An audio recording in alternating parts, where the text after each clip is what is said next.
And welcome to the AEW Dynamite Preview. I'm Adam Wilbourn from WhatCulture, joined by Michael Sidgwick from WhatCulture, here to look ahead to tonight's episode of AEW Dynamite. But before we get into it, if you're a fan of this sort of thing, make sure you subscribe to WhatCulture Wrestling on Apple Podcasts, Spotify, Amazon Music, and YouTube, where we do daily wrestling podcasts where we not only review AEW Dynamite, but also AEW Collision, Raw, SmackDown, the show formerly known as NXT 2.0. Pay-per-views, premium live events. We have interviews, roundtable discussions, and a round of the week complete with a very good quiz, of course, on WrestleCulture. As I said, though, joined by Michael Sidgwick. Unfortunately, surprisingly, Michael Hamflett having a day off. I can't believe it. But we are here to look ahead to Dynamite tonight and all the fallout from AEW Grand Slam Australia. Indeed. I'm into this show.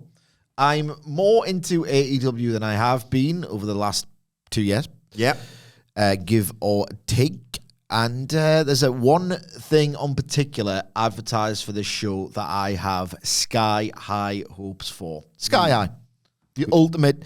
I'm expecting some, as I would call it, only in AEW brilliance. But, a twist, WWE might have set the benchmark for this sort of thing in recent months.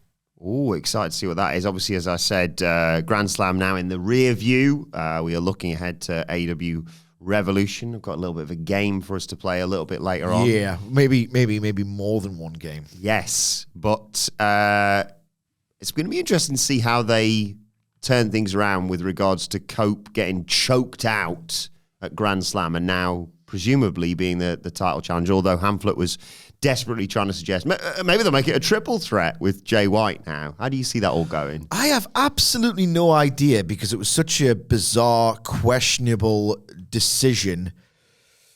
So what does Mox do now? Mox should come out, realistically, to make sense of it and say, the match is signed, but what a waste of time it is. I've choked him out. He can't do anything. Hamflett's idea, which I'm going to borrow wholesale because I can't think of anything else, nor do I care to do that because that would require, in my free time, thinking about Cope. Or the Death Riders. Or the Death Riders, which I do not want to do. Hamflett suggests, and this is interesting because this feels like this the only sort of name star, even that's heavily debatable these days with Cope, willing to do the business with Moxley, who Tony Khan's willing to beat. Does Cope, even though he seems destined to lose at Revolution, put his career on the line? Oh, yeah. How do you square this? Have you got any ideas? I'm scrambling. No, I was thinking the same thing. Like, I don't like to think about either of these things either, to be perfectly honest. And, I hope, if anything, on this show, because some of the stuff I'm really looking forward to, the street fight that we'll get to, and obviously the face-off that I think you and I are most looking forward to out of everything on this show. Get this out of the way early, so I can confidently hope that that's the last we'll see of this bollocks for the show. Yeah, I hope that they do something to spice this up because we're not that far away. Less than a month to go till Revolution now. Jesus Christ. But there's two trains of thought, isn't there? Just Cope is another valiant challenger that falls short and gets choked out again or whatever because of interference from Utah, etc. Or you do the other route that people have suggested, which is Cope wins and then Christian immediately cashes in on him. And either way, I just hope Mox isn't the champion by the time we get to mid-April or something. Tough titties, I think that's what's happening. I've still think it's Darby doing it. And sadly, yes. A kernel of an idea has presented itself to me in my mind. Kernel idea? If you like. He's such a dick, man. So, connecting some dots here. Mox chokes out Cope at Grand Slam Australia. Okay. Meanwhile, before that, Cope has introduced a weapon, that being Spike, stupid Abyss ripoff that just makes his supposed dour, sick man thing as cartoonish as it is in actual reality. And this fantasy he has of being Jack Reacher in his head just does not work. Okay. Nonetheless, a weapon has been introduced. Now, if you follow previously on professional wrestling, what happens is, oh my God, there's a ladder under the ring. And now these two wrestlers are using it to hurt one another. Ipso facto, ladder match is announced for their next match or whatever. So what could happen is I'm going off three things, and I'm trying to connect some dots here. Weapon is introduced, but it's not going to be a spank match. Could be some kind of plunder deal. Meanwhile, Cope could choke out Mox in retaliation with the chair leg splinter, so they're 1-for-1. The other third, Jay White sort of protects him from run-ins from other people. The third dot I'm connecting here is this build in program has been critically ravaged, and it's a disaster, and it's lame, and it's embarrassing, and there's fake intensity. They're probably thinking we need something else. This is not working. I'm not sort of bullish on the idea that this pay-per-view is going to do well. I'm not convinced it's going to do too poorly either. I think we've been in an age of some really bad programs at the main event level for a long time now, and those pay-per-view buys have never really declined significantly, like the Devil stuff, the four-way at World's End. We're not talking any real steep declines. I don't think it'll be any different, because I think at present AEW has maintained this relationship with its base of you can get 4 hours of an incredible night. I think there's not been as many incredible nights in recent memory, but nonetheless, I feel like that relationship is still intact between AEW and its pay-per-view customer base. That being said, this feels particularly, we're done with this.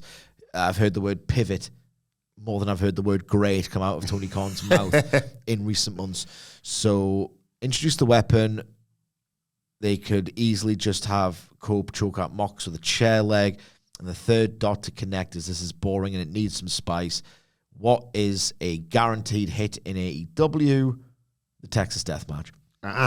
They've already done one this year, but AEW, it's a victim of excess across so many different areas of the business that I don't see them not doing it purely because they did one in January with Hangman and Daniels. So... And Mox has had a very famous Texas Death Match, and Cope can say, I know what they could do. They could do the not put the career on the line. This is an additional thing, maybe on top of the Texas Death. They might need a hat on top of a hat on all of this. Cope, and this would probably have been the case anywhere, could do the Cody thing. You choked me out. I'm meant to be the contender. It pisses me off that I got beat off you before the pay-per-view. I can't do that, so I need to give myself the ultimate motivation and do or die stakes. I will never challenge for the AEW World title ever again if I don't beat you, Mox. And to be honest, I couldn't see him in that spot ever after this because it's been so disastrous, but that's something they can maybe use to try and inject a little bit into this, Yeah. So Texas Death, or I will not challenge for the title in AEW ever again. I was thinking an alternative, I don't necessarily want to see this, that they could do is Cope faces every member, not named Marina Shafir, every member of the Death Riders, and if he beats them... I want to see the Pac match again, do you? No, I'm just trying to think of ways to get them out of ringside, but I did also think... You're sick, Max, but I'm sicker. Yeah, God.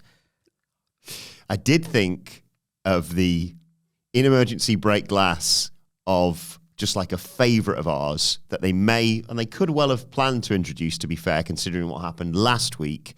They may have thought, right, everyone hates everything with regards to this storyline, but who is one person in AEW that no one dislikes? Not a single person that I'm aware of. And if Willow you do, Nightingale? Bingo. With Marina Shafir. Yes. Edge and I was thinking, Cope you got Willow. Jay White to get rid of Utah, or you could have a tag team, or Undisputed Kingdom could be we're a trio, we'll get rid of that trio. So it isolates Cope and Mox so you can do the chair spot, but Marina Shafir's still there and you can't have, as much as they've teased it, Jay White take her out or whatever. But she was attacked last week by Mox ahead of saying she was going to Japan, I think, so you could have her take Marina Shafir out of the equation maybe. Yeah. I don't want to dirty her with an association with the Death Riders. Hang on. Hang the on. Oh. Haven't Cope and Willow teamed before? Yes, I believe so. Cope and Willow versus Brody King and Julia Hart. I think so, yeah. That'd be one of those things where Tony Khan can say, "Play it all along." Yeah. Because like he has this weird thing where we're meant to care about this continuity, even though it doesn't really exist. There's options to try and make it interesting. I got a prediction here for you, buddy. I don't think I'm going to be interested, regardless of what they do. Yeah, and it's not Willow's fault. The funniest scenario. Go on. Max, you're sick, but you should know the freaks come out at Nightingale. Willow, take it away. Yeah. Much needed. If you haven't seen that Brood promo, oh my God, it's one of the worst things you'll ever see in your life. He didn't even lose his glasses. I can't remember what I was going to say. Oh yeah. The funniest outcome is that they realize this is bad. They don't just quietly go about their business and plot it out and just wait until it's all done. Is that they start to get a little bit defensive. Cope has got history here with being defensive. Not so much Mox, but, he's nearing that. Well, they just decide to go, now we'll show them and just do an overcorrect. It needs to be more intense. Yeah. There need to be more crimes. Double back down. Yeah, double down. So it might be funny. Yeah, or Cope could say, Max, I don't know how we've adopted it. You malcontent. You malcontent, Max. You think these people in your stable, don't know why I'd say it like that, respect you? Well, let's see if they're really ride or die. He's going to kill them to make sure that they can't help Mox. Yeah. With regards to the other title picture. If I saw an attempted murder on AEW TV, I'd say, oh, not another one. So we'll see. We will see. Timeless Toni Storm regained the title, but it was a roll-up. Do you think they do this one more time with Mariah May? I sure hope not. I can see it happening. I just think we're done. Here. I don't know why I'm not soured on it. I just think any more of this. Yeah. It's already very familiar. Mariah May's title reign was already just a sort of a sand timer until Toni Storm came back. I'm ready to see Toni Storm away from the Mariah May program. Eventually. Money. Maybe. That's the one I would like. I want to see Money drop that title, fail upwards. In the meantime, Toni Storm versus Chris Statlander. Yeah. A little couple of pay-per-view series there. That could be something. No, at time of recording, no women's match advertised for this show. Yeah. I'm sure there'll be one. Yeah, there will be. Uh-huh. I don't know who. I suppose, Mercedes has got past Holly Cameron, so you pick a new challenger for her. Thunder Rosa's been doing stuff, obviously, on Collision as well. I don't know. I feel like it'll be if you can win that match. Yeah. Sort of thing tonight. But I suspect no ladies' night, obviously, with no Hamflett and no match. But there will be a match. There will be a match. There you go. Time for a new game. It's time to play the game! Time to play the game! Ha ha ha ha!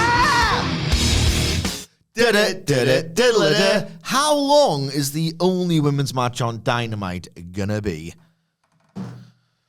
Now, you've done some research into this with the help of Adam Blair. No, he'd done the research. Yeah, all of it. Written a really interesting... Credited him with the article. Yeah. On the article that we wrote up on the back of his work. About it being...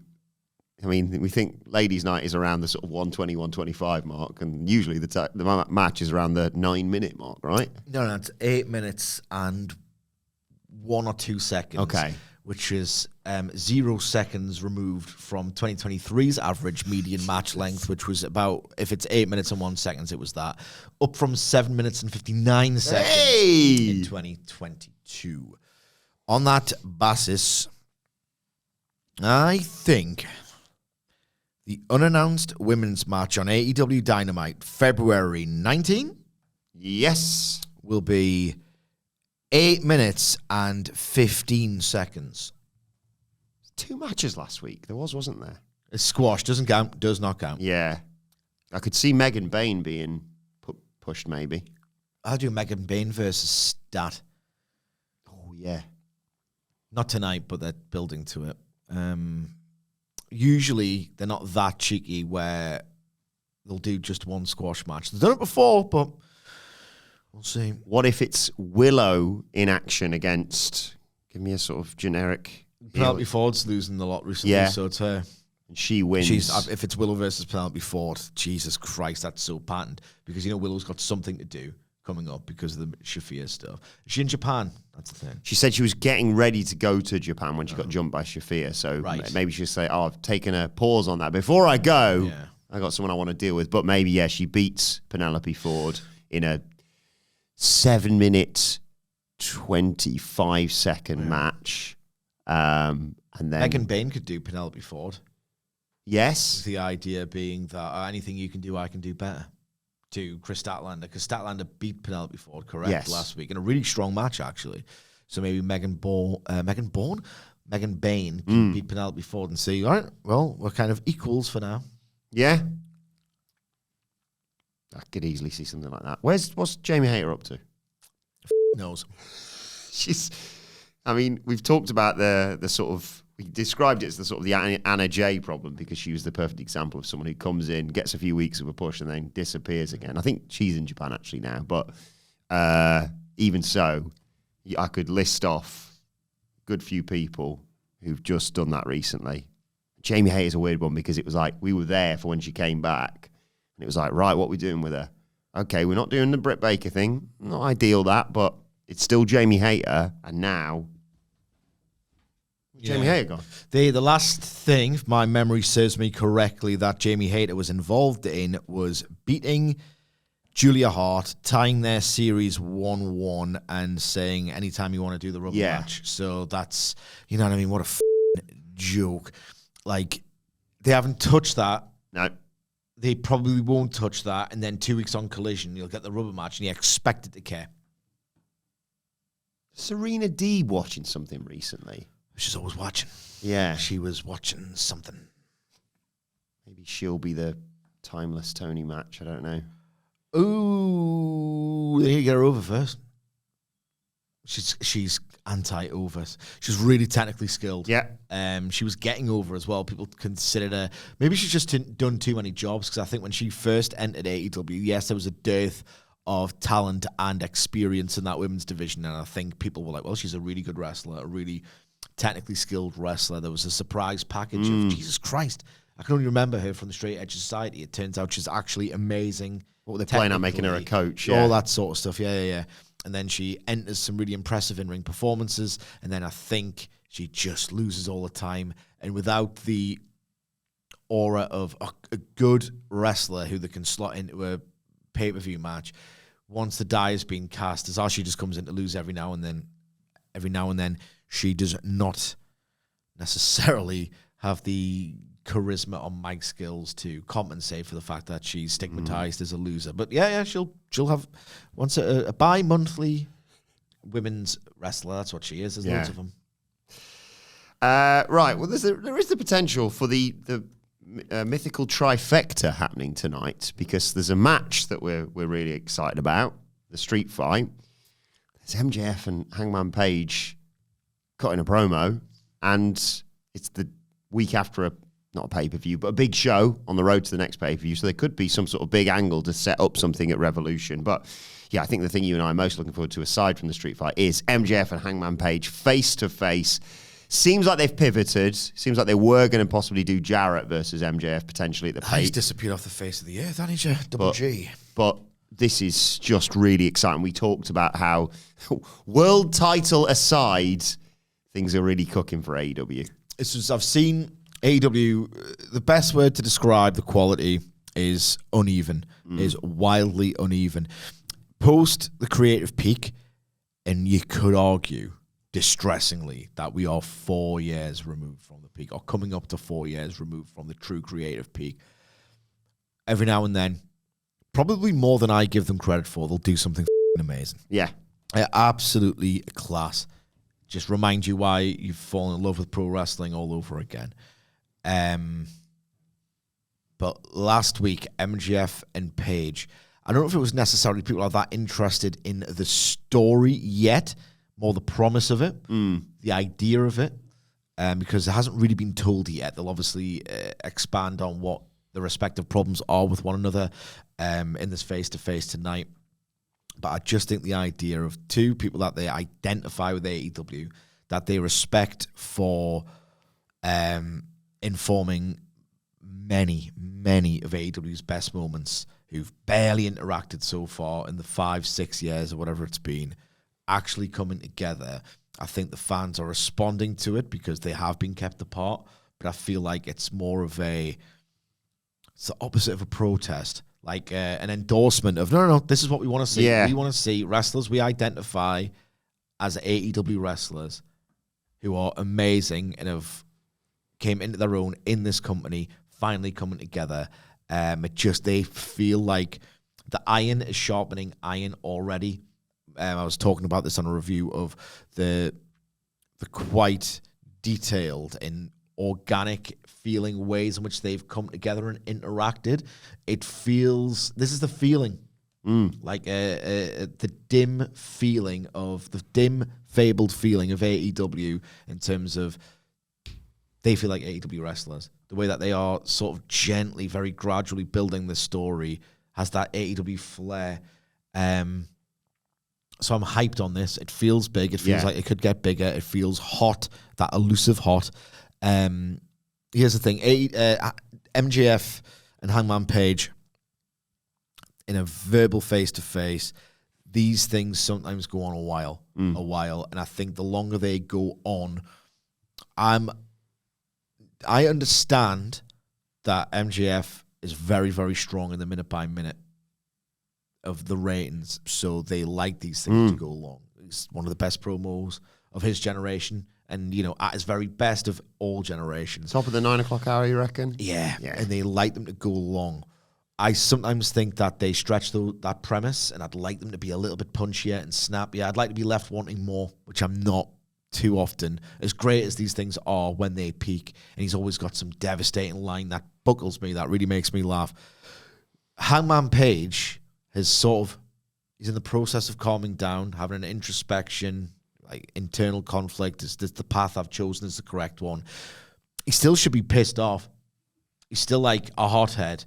How long does this go on? Yeah, you can't just stand there and take the insults. You know what? He could, not MJF, let MJF say a single thing. In fact, that's how I would book this.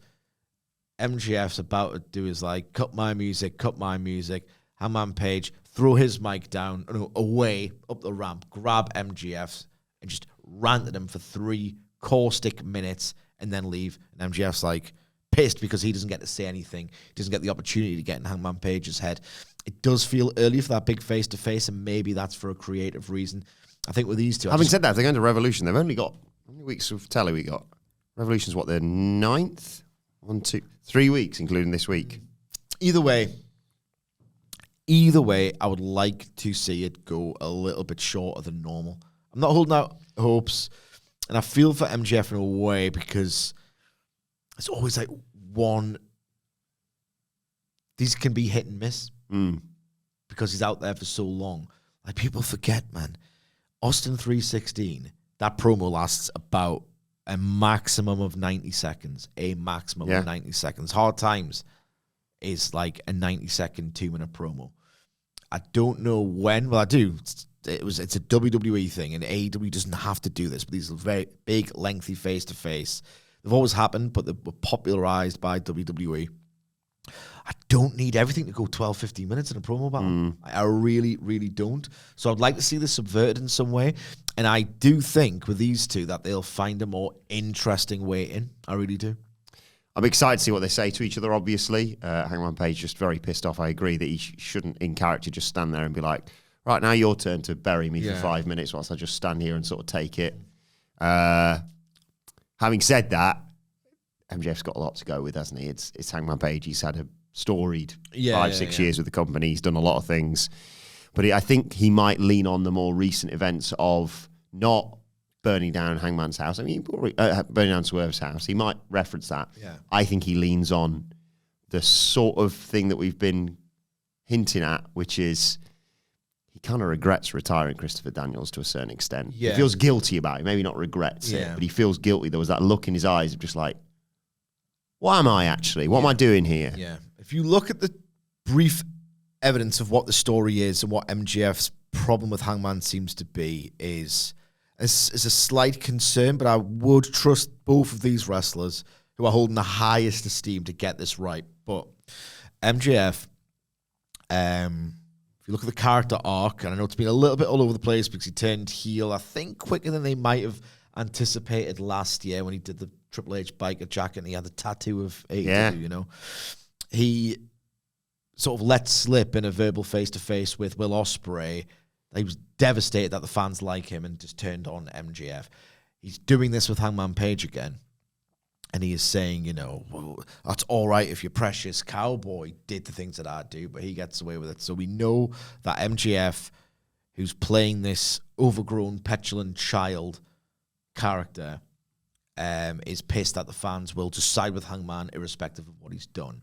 Now, again, I'm not a big fan at all of company sucks now or the company's cold. I do not like the reminders, but it might make a little bit of sense if MJF says something to the effect of, you know, these idiot fans, these schmucks, these poors, these inbreds, they blame me for the feeling being lost.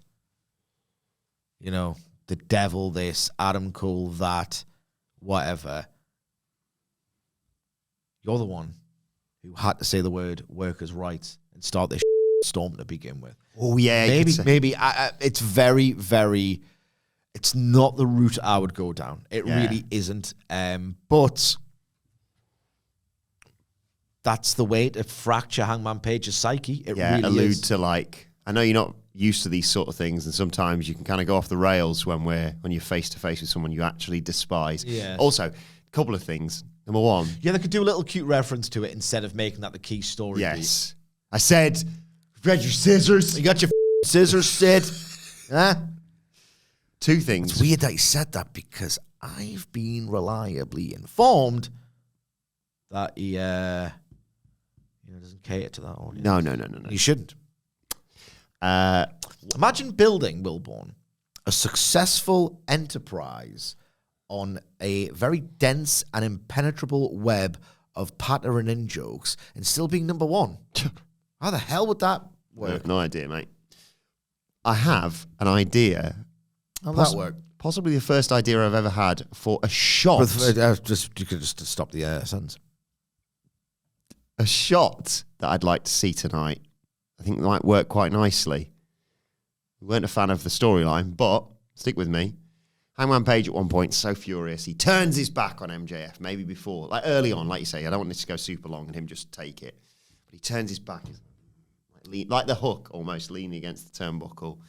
MJF continues the promo, but we see the shot. Maybe whilst he talks about Christopher Daniels in particular, we see the shot of MJF talking about it, almost on the devil on his shoulder, talking, I'm glad you retired that old git. He shouldn't be around here whilst young bucks like you and I are doing this sort of thing. Yeah. I like that. You know what? Hangman Page is an absolutely unbelievable visual storyteller. His, image library, his media library of, on the horse in front of the house with the flames, his facial expressions. About 12 album covers. Yeah, that's the thing. So that's a good point. I would expect something with real visual flair. If not tonight, at some point throughout the feud. Hangman Page is amazing. I know this is lazy and this is what internet fans do. Is there any chance, do you think, that in relation to, I despise the fact that the fans still like you despite everything you've done and don't respect me. Where's my respect? Where's my respect? Don't give me the adoration that I deserve. Is there any way MJF comes out to Hangman Page's old music?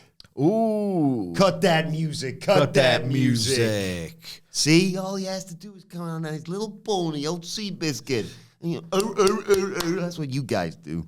I like it. Not a wise Tony D, but still It is. I do like it. Right, let's talk street fight. Powerhouse Hobbs versus Big Bill. This is gonna. If it was anything like what happened on Collision, this is gonna kick ass. Here's the thing. I'm fully expecting this to kick ass. If this is for a second boring, sludgy, a bit generic, I'll be cross. This is How's Jericho involved in it? Right, let's ignore that. Sorry, let's go back. They might do a spot where, because it's a street fight, you know, the Outrunners can chase off Jericho and Brian Keith. You know, we can if we want to do that, we can. Bandito can be involved, and then it's only a brief little beat of the story before they all go away, and then the Clash of the Titans can resume. This is what I was referring to in the intro. I was going to say, right, that there's a certain magic when AEW does this sort of thing. Like only an AEW flair of making the giants seem larger than life and just the pure badass theater of this sort of thing. I'm talking Lance Archer putting people's heads through the ceiling, yeah. Like the peak of Wardlow when he was like rampaging on his way to MGF, like just killing security guards left and right and really cool. They're really good at the action set piece, AEW. They are really incredible at the action set piece. And we've talked a lot about how WWE have stolen a lot of AEW's key creative beats. The Bloodline is a different version of the Elite. The same principle of a story spanning years. They've just took it and ran with it, sadly. The stable-based stuff, like McMahon hated them, Levesque loves them, you know. One thing they've also stolen, you know, borrowed from AEW, which, you know, AEW borrowed from historical things that have worked in the past, is that theater of the badass of just big dudes kicking ass and like these really, really entertaining action set pieces. Strowman, Bronson Reed. I didn't like the Last Man Standing that much, but every single angle that built towards that match was an absolute. I had a blast watching it. There was one where out of nowhere Bronson Reed gets just a plant from the crowd and throws it at Strowman, and then the second that he gets, like, Strowman just gets up immediately and barricades him, you know. Stu Bennett, Wade Barrett, on commentary went, that was the best 60 seconds in the history of sports entertainment. And in that moment, when the blood's pumping through your body, and you just bleed, energy flowing through you, you believed them. Yeah. I want to see that for 10 minutes. And I believe AEW can do it. Yeah, me too. There's like the Luchasaurus action set pieces once upon a time were absolutely killer. They know what they're doing. Their plunder's a little bit harder than WWE's as well. WWE's. If we can get something as iconic as a tsunami on a car, like someone's head going through a ceiling, just knucklehead, like big, dumb fun that if you sort of be a nerd about it is actually artfully crafted, but you don't want it to feel artfully crafted, you know? Do you know what I mean? Yes. Like something really cool and like really well thought out, but in the moment it just feels like two Goliaths just kicking each other's ass. And hopefully added into that, because I believe they can nail this, especially with the two people involved. Bit of patter in there from Big Bill. I was trying to think of what he does. One of the ideas I had, very basic, sort of maybe WWE pilled a little bit, is he takes a kendo stick, reasons why will reveal itself in a second, and just breaks it on Powerhouse Hobbs' knee that obviously he's been targeting. And whilst he's trying to limp away, Big Bill's behind him with the broken kendo stick, pretending it's a walking stick. Oh, I love that. He's just pattering Big Bill. Yeah, he's great. I want Powerhouse Hobbs obviously to win, unfortunately, but and I want him, but I want it to be like it's power bar. By the end of it, Powerhouse Hobbs is on 1%. Yeah. And Big Bill's, you know, very gallantly lost, and that's another reason why that twat Jericho is going to be like, hey, kind of let me down there, didn't you? Because he's let Brian Keith go with all the Bandito stuff, but I've trailed off, man. You know why? Sorry. You know why? No, I'm apologizing to you. Okay. So I've just, you know, talked about the rich history of badass theater in AEW. Not just the hosts, like Swerve's amazing at it. Hangman's had these big sort of like action sprees. You know, they're really good at it. They're really good at action set pieces. What often lets them down, or has done historically to infamous effect, is AEW's absolutely atrocious record with props. Now, what's going to win out? I'm now anxious. Especially with Jericho, yeah. I'm now anxious. Yeah, Jericho, we've had... What if it goes backstage and they just have got some paper mache. They're pretending as a wall and crash through it. The second Stadium Stampede match, Wardlow and I believe Jake Hager enter a freezer. Yeah. And then there's some painted sparkly pig props. The blood and I hope guts. that's not a supporting wall there. The blood and guts finish where they had the audacity to print out on paper and glue to cardboard like that corrugated metal so it would resemble the stage. Like, I understand that they are not going to have Jericho bump onto metal from like 20 feet in the air, but make it look better. Yeah. Ooh, there's been worse props as well that I'm neglecting to think of, but they're props and crash pads. Oh, barbed wire everywhere. Ooh, I'm a bit scared now. That's good because that means I'm excited and I don't want to be let down. Yeah. We also get to see the Ops in their first trios match tonight. Samoa Joe, Hook, and Katsuyori Shibata have taken on the Patriarchy. Christian Cage, Kip Sabian, Nick Wayne, and presumably there at ringside as well would be Nick Wayne's mom, who's of course got it going on. Here's the thing, right? I want this to end. I'm sick of Joe and Christian Cage and Hook and Christian Cage. I just feel like it's never been hot. It's dragged on. It's been like an intermittent thing that's happened and then hasn't, and I don't take it seriously. I don't believe that these characters are desperate to see the end of one another, one way or another, in violent combat. It's just been so off and on in that sort of trademark signature AEW way. I do not want to see this go on. I like the idea of Samoa Joe and the rest of the Ops. It's a bit try-hard. It is a bit try-hard for me. I like the idea of them just winning, putting an end to it, and then gunning for the Death Riders Trios titles, which can splinter off into Joe versus Mox. If we must wait for Derby, and I firmly expect that to happen, Joe versus Mox at Dynasty is like, right, okay, here, now we're talking. People do not... Cope thinks he's Samoa Joe. You know what? He thinks he's got the aura of this type of wrestler. Who knows, maybe if you actually put someone with that aura... Like, Orange Cassidy couldn't get it done on the microphone. Like, the juxtaposition was simply too much for him to reconcile in the build to, what was it, Full Gear? And then the four-way happened, and that didn't really make any sense, and it just felt like a match to do is like sort of a waiting period for this all to freaking end. Cope is way too try-hard with his fake intensity and this Jack Reacher act that is wholly unconvincing and very cringeworthy. Maybe the idea of Mox being this badass who thinks he's dead hard and it's a little bit dour and boring could actually feel like, oh, hang on, two hard lads are going to kick 7 lumps of shit out of each other. Yeah. And how cool is that? If he has someone with an actual hard man aura to play off, Hangman Page has got that because he's unhinged. But again, it wasn't really the story. There was Cassidy and Jay White complicating that picture.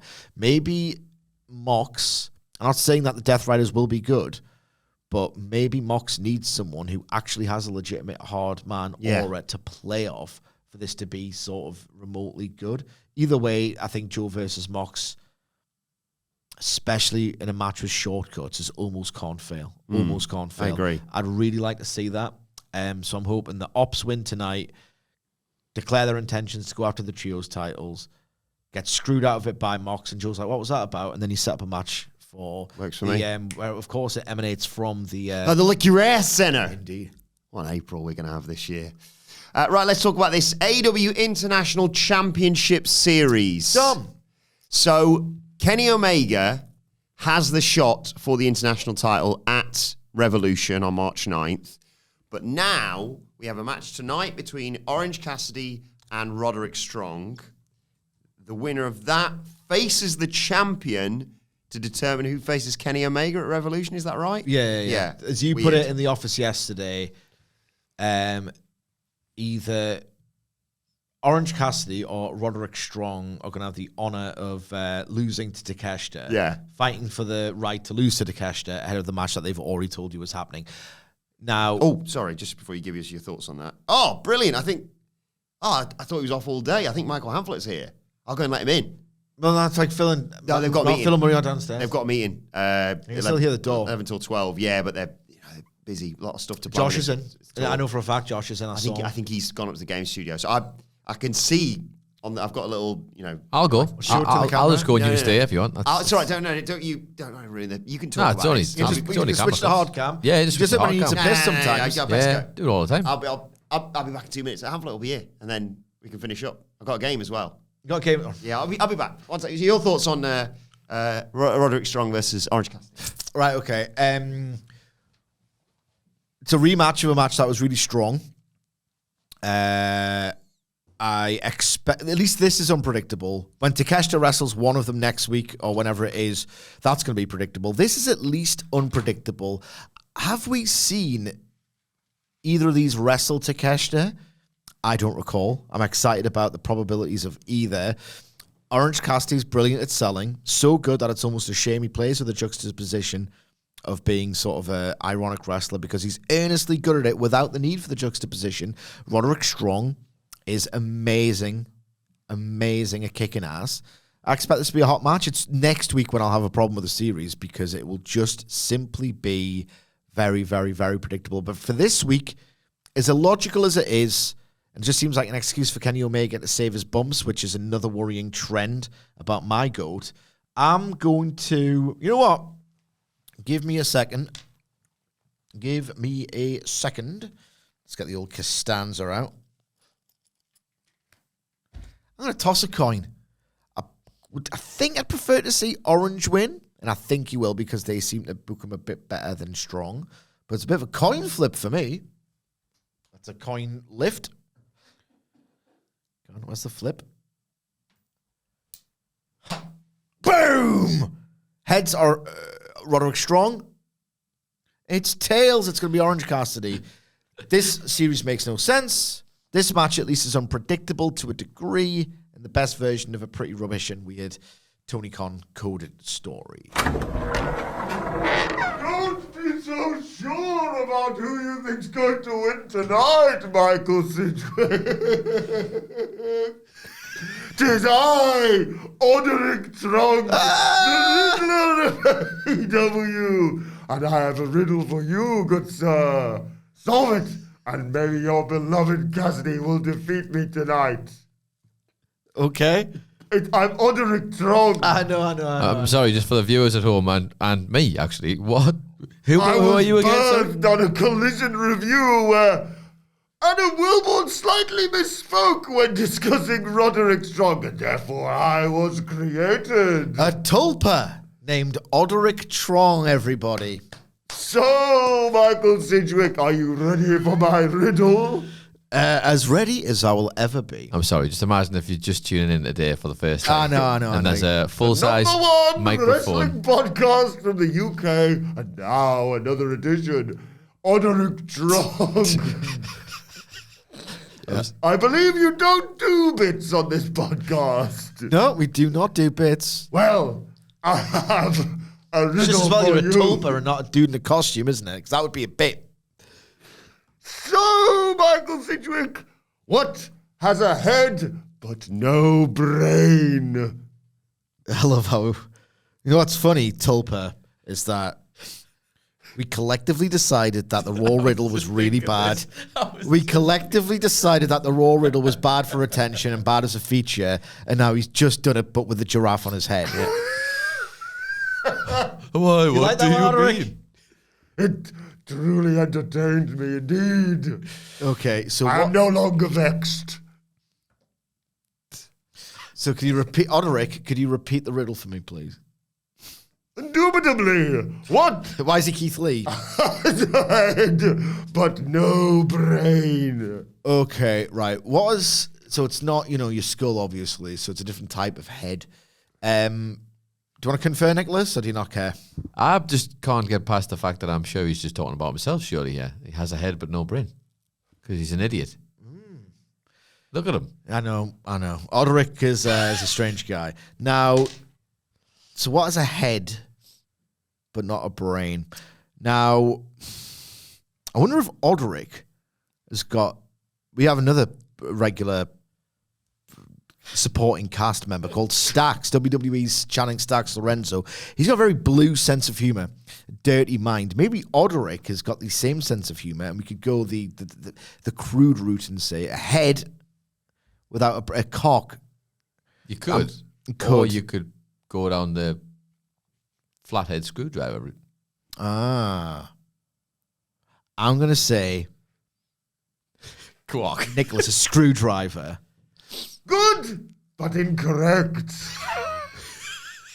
What has a head but no brain? A lettuce. A lesson there from ODERICK TRONG. And I'll leave you with this. My group may be undisputed, but one thing that is disputed, can you tickle a bird with a feather? ODERICK TRONG. Away! It's just like that, he's gone. Bye, ODERICK. Yeah, bye, ODERICK. Yeah, so this series, I think Roderick Strong Even Mike is going to do the job here. He's going to do the job. He is going to do the job. And I don't know where Wilbourn's... Sorry, mate. You'll never guess. It's not Hamflett. It's a box with a face on it. But I can see why you were confused. Yeah, I can see why you'd be... that. I can see why you'd be confused. I thought it was Hamflett, but it's just a box with a face on it that was getting delivered, so... Did I miss anything? Oh, yeah, missed ODERICK Strong. No! Not ODERICK TRONG! Oh, you missed ODERICK Strong. You had a riddle. What was the question? So you know how we decided if you follow our WWE coverage, we used to do this thing, a naked retention strategy called the Raw Riddle, which we'd tell you on the preview and then reveal on the review. And we thought, that's a terrible feature. We've lost the will to do it. And now ODERICK Strong's actually brought it back, and now he's doing riddles. Whoa. So here's... What a scamp he is. Indeed. How would you know? You haven't met him. This is the first time he's appeared. Sorry, just the attitude by the sounds of it. Yeah. Yeah, was it windy outside or something? Was it? Yeah, bloody, I tell you what, bloody gale out there. Yeah. Is it? 'Cause it was quite still and Yeah, mild. felt calm before. Actually, not mild, but like it was chilly, but it was very still. Yeah, it must have been just a brief gust. Nothing seems to have happened to Hamflett's hair. No, he's fine. What has a head but no brain? Penis. Nah, I thought that was actually a lettuce. Well. And several other things, I would imagine. Yeah. Should have been better than really that riddle. But I suppose we've burned through quite a lot of them. He hasn't though. That's his first one. Good point. Right, finally, Michael Sidgwick, I did promise this to you earlier. It's time to play the game! Time to play the game! Ha ha ha ha! Who faces Big Boom AJ at Revolution? You see, we are on the road to Revolution now. We know that Will Ospreay versus Cole Fletcher and a steel cage is going to happen there. Can't wait for that. In all likelihood, Konosuke Takeshita versus Kenny Omega, obviously, and Mox versus Cope. But the first name on this card was Big Boom AJ. He announced a long time ago he was going to be working this show after people really enjoyed his work with... QT Marshall. It was thank refreshing at best, guys. Come on. But I have the AEW roster page open in front of me, and we are going to pick, 3 potential options for Big Boom AJ at Revolution. Pro Evo rules, Yep. so I'm allowed to twist, but I'm stuck with the third choice. Stop. Pick a number between 1 and 15. The roster's too big, mate. 12. 12 is Toa Leona. I can't see that happening, so we're just going to go ahead and skip there. Okay. Stop. Ooh, some interesting options here. Pick a number between 1 and 15. 2. Katsuyori Shibata. There we go. There we go. I like to see him kick his... You can kick in the other ones as well, if he wants. But... Corner drop kick to the Rizzler. And impossibly another answer to the riddle. What has a head but no brain? Oh, man. That's good stuff, that. I wish I'd said that. Good stuff. It's all good stuff. It's all good stuff. Is it? I don't know anymore. I look at the box, man. Yeah, he's buckled, man. It's all good stuff. Yeah. Yeah. Do you want to just see who the third option would have been? Yeah, I guess. Okay. Kind of need a piss as well. Okay. Stop. Pick a number. Oh, my God. Pick a number between 1 and 15. 8. This could actually happen. If I can tell you right now, if you said 1, you'd have had my pick for his opponent. It's Big Boom AJ versus Chris Jericho. But you said 8. Danhausen. Yeah, sure don't miss that guy.